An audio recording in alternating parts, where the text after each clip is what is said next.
साइक्लोप्रोपोगेटिव biological transmission के रूप में बताया जाता है ये मलेरिया वाली कंडीशन को। नेक्स्ट अगर अपन बात करने की कोशिश करते हैं इसको रोकने का तरीका, गंबोसिया फिश देखने को मिलता है, दे सकते हो आइबुप्रोफ, है ना, वो उसको रखा जाता है, पेटेंट को पेटेंट रखने की दवाई होती है। तो याद रखिएगा ब्लड ट्रांसफ्यूजन से बेटा एक स्टेज होती है ट्रोपोजोइड्स, ट्रोपोजोइड स्टेज के दौरान ट्रांसमिट होता है। एंट्री होती है स्पोरोजोइड नाम की स्टेज में, ध्यान रखिएगा रेप्लिकेट करता है स्पेरोजोइड में, सिम्टम आते हैं स्पोरोजोइड में।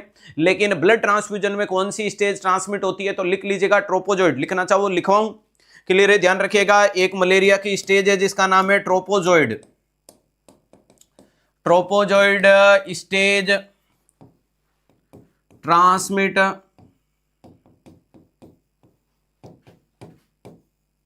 During blood transfusion.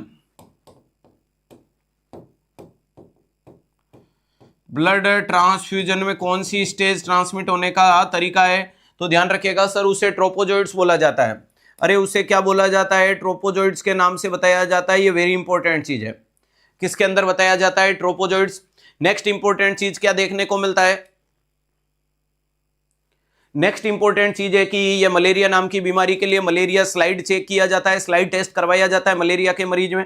Next malaria के इलाज तो आपको प्रिवेंशन के लिए डॉक्सीसाइक्लिन, इलाज के लिए क्लोरोक्विन और क्यूनिन, रिलैप्स के लिए प्राइमाक्विन, और इसके अलावा प्यारे दोस्तों जिसमें प्राइमाक्विन नहीं देनी उसको मेफ्लाक्विन, प्राइमाक्विन नहीं देते हैं G6PD डेफिशिएंसी में, इन्फेंट में और प्रेग्नेंट लेडीज में।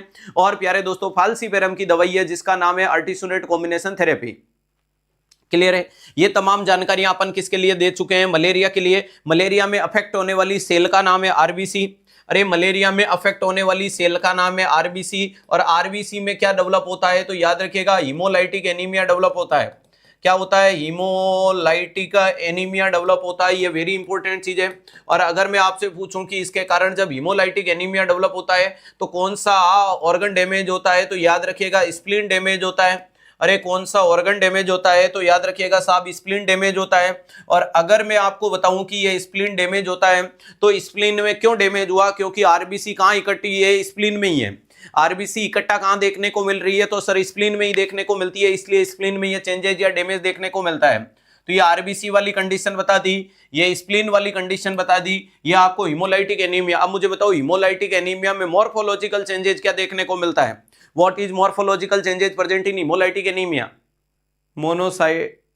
मोनोसाइटिक, नॉर्मोक्रोमिक, माइक्रोसाइटिक, हाइपोक्रोमिक, नहीं बेटा। अरे जब हीमोलाइटिक का मतलब जो टूटी वो टूट गई, टूट के निकल गई, मैं तो मरीज के शरीर का जांच कर रहा हूं, और जांच कर रहा हूं तो पीछे तो सब सकुशल सुरक्षित पाई जा रही है। इसको बोला जाता है कि यहां देखने को मिलती है नॉर्मोसाइटिक, क्या मिलती है, नॉर्मोसाइटिक, नॉर्मोक्रोमिक।